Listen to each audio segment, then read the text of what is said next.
Hello, my name is Shrav Krishna, and this is my week 4 film commentary of Alfred Hitchcock's Rear Window for my Filmmaking Principles and Education course at Full Sail University during February 2012.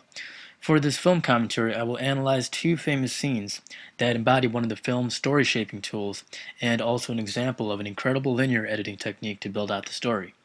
Here's a great shot depicting a close-up shot and pre-visualizing editing that contributes to building the story from what was initially a sequence of rare window peeping sessions to now a full-blown murder mystery case. This shot of Lisa discovering her own epiphany of this case provides new information that advances her character and the story. It aids as a clue to the audience about how we should feel about the event, whether it's mortification or just plain being convinced. The shot isn't contradictory nor inconsistent with the sites discovered earlier by Jeffries, and overall, it's a major new piece of information that completely shifts our preconceived notion that Jeffries might have just been in over his head or hallucinating. This transformational shift is confirmed by Lisa Fremont's epiphany and desire to get to the bottom of this case, in spite of her initial underestimation of Mr. Thorwald. Let's start from the beginning again, Jeff. Tell me everything you saw. What you think it means. But first, see if this shot even has the potential or caliber of building the story. We look into identifying the possible exposition, context, and continuity behind it. The shot achieves its goal in informing the audience that in spite the disappearance of Mrs. Thorwald, Mr. Thorwald is anxiously trying to dispose of a large substance within this trunk. This shot informs the audience that we should feel shocked or mortified knowing that Mrs. Thorwald is possibly in that trunk. And this shot aligns with the main idea of the story that Mr. Thorwald is a murderer. We know that editing is a general decision of which pieces of context to supply for the audience.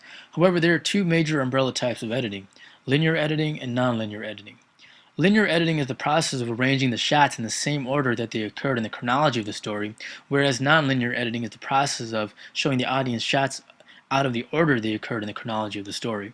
Most audiences would prefer to see linear editing, as it allows the audience to feel like they're experiencing events in the same way that its character is experiencing them. It just feels natural, as you can see here with Jeffries playing along with Mrs. Lonely Heart, having a pretend romantic dinner. Seeing how naturally edited this was, this in turn answers the audience's three questions of what's going on, who was involved, and how to feel about it. I knew that Mrs. Lonely Heart was called Lonely Heart because she's obviously having a candlelit dinner for two all by herself. This affirmation made the audience feel safe.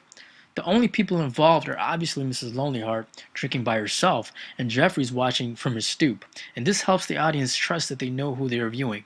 And as far as how to feel about it, Jeffrey clearly entertains us by joining her romantic dinner all the way from his stoop. He didn't even have to tell us, yet rather show us. We should all know by now that the audience only sees the world through the visual storyteller's eyes. And by watching this scene, we, the audience, are entertained through Mrs. Lonely Heart's misery. Thank you for listening, my fellow instructors and cohort.